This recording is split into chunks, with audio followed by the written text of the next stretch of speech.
Mas maraming anak, mas malaking pamilya, mas masaya nga ba? Kapag nanganganak ang isang babae, madalas sabihing nasa hukay hindi lang ang isa niyang paa, kundi pati na ang buhay ng kanyang sanggol.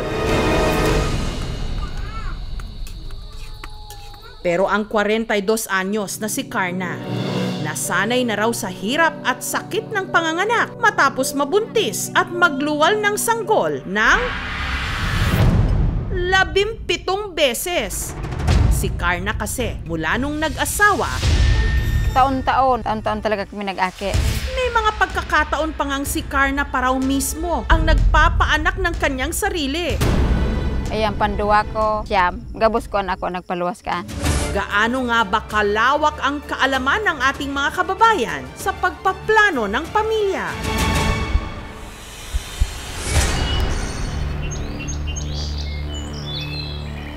Dito sa kubong ito sa Sitio Lipac sa Goa, Camarines Sur, nagsisiksika ng napakalaking pamilya ni Karna.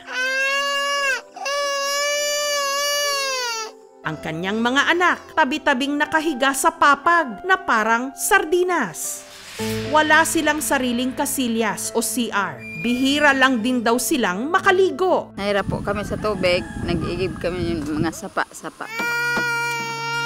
Ang mga bata, kulang sa damit. Ang kadalasan nilang suot, mga pinaglumaang baro na malaki sa kanila. May po kaya mga bado ang mga aki ko, tang tigobarado na nga mga kinagagang mga matoa.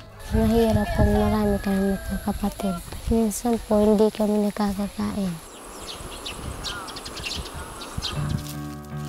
Si Karna at ang mister niyang si Jesus, sa pamumulot ng nyug binubuhay ang kanilang buong pamilya. Nangyari sa kuya, kang araw ka na pagpurot kami ninyo, nabadil ako. Ang akala ninda, nasa taas ang tiyo, pero tigpurot ko itong mga hulog-hulog sa naman. Igdinagtama, igdinagluwas.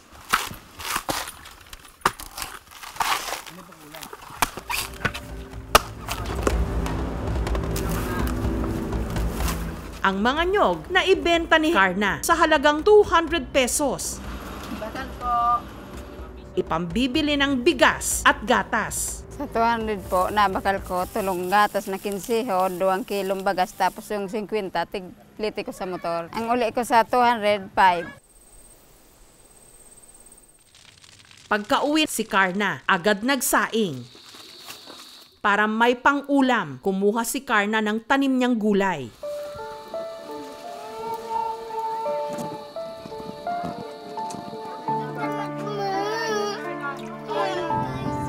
Ito ang pinagsaluhan nilang mag-anak.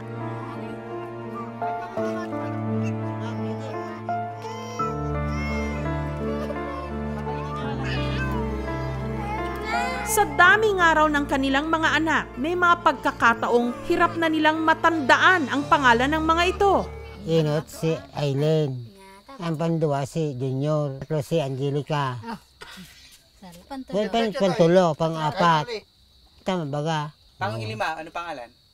Si Aisa. Ang pang-pito, si Ika. Nasasakitan talaga kung magkunin mga pangalan kan aki ko ta. Kasakadak lang.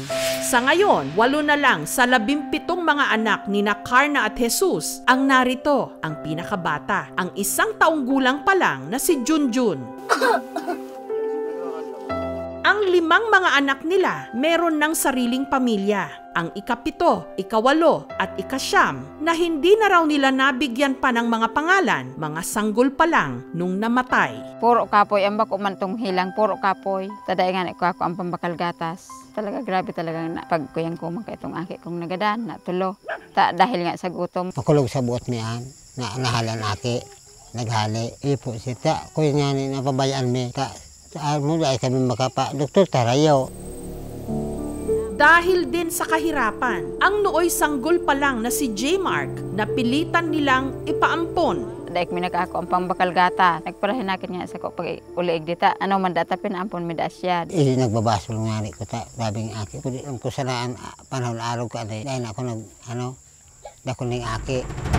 Ang mas nakababahala rito na pag-alaman din namin na 20 anyos pa lang si Jesus nung sila'y nagsama ni Carna na noon 12 anyos lang. Mayo pong demanda na kag gustuhan may man kag mga magurang mek.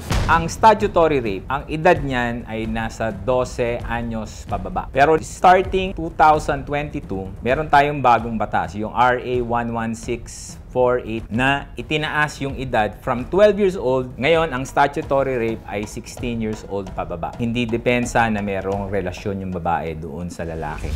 13 anyos lang si Carna nung ipinanganak niya ang kanilang panganay hanggang nasundan pa ito ng nasundan at ang kanilang tahanan parang naging pabrika ng mga bata. Siyempre sa mag-agom, basta manggi naman. Dahil ka man kung anong dapat gibuhon. O, kaya nakadakol po kaming anak. Ako talaga yung kaya nagpapamilya, dahil kung makakontrol.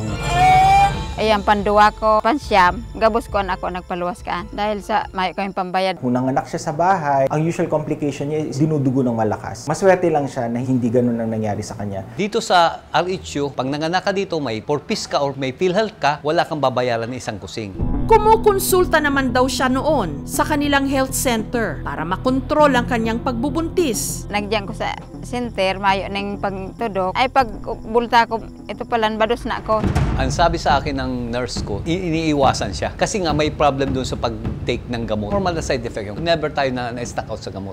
Sinubukan din daw nilang gumamit ng contraceptives. Kubar kami kang kondom, kundi ang mga aki ko kaya mga kalwagon, gigibon loob, kaya nagpundo kami kaan. Nagamit ako sa pills. Dahil ko talaga na inom na sige-sige. Kung si Carna, 12 anyos, ang kanya raw ina, 13 anyos nung nagdalang tao. Kuyang kaming magturugang, 24 kami, normal na, nadakol ning aki. At tila umuulit lang sa kanilang pamilya ang kapalaran ni Carna dahil ang isa niyang anak na si Aiza maaga ring nag-asawa. 17 po ako nabuntis. Nakapag-asawa akong maaga kasi nadala siguro po ako ng emotion ko. Minsan po hindi kami nakakakain. Lalong naghirap po yung pakiramdam ko kasi nagdadami na po kami. Ang hirap po talaga ng mahirap.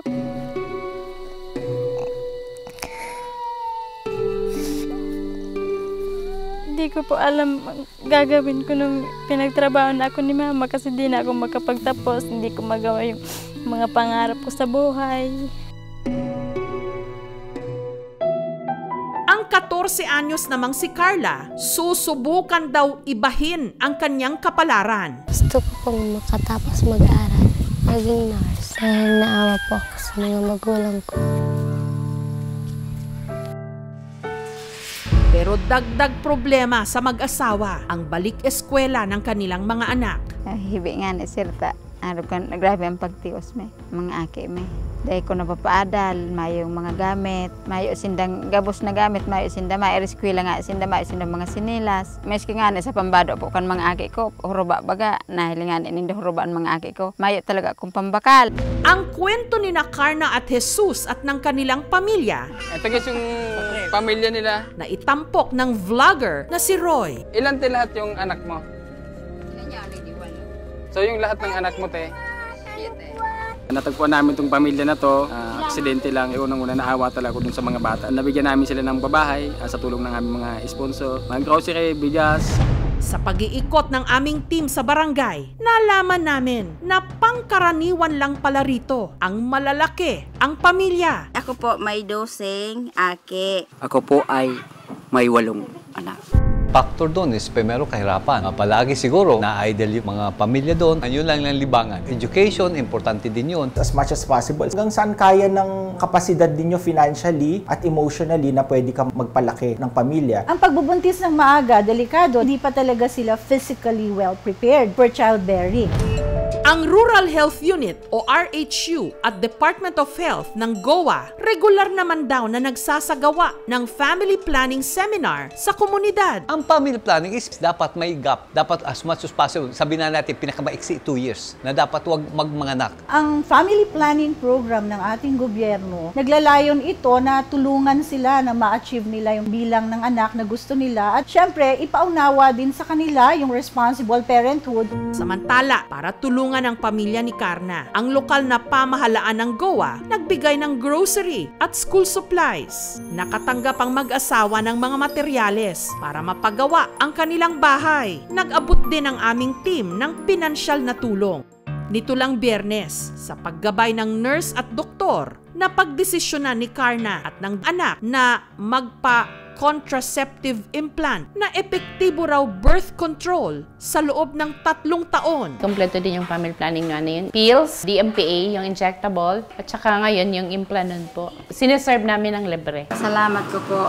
Laugan akong implant dahil naman masundan ang aki ko sa 3 taon. Makapokus na po ako sa bunso ko.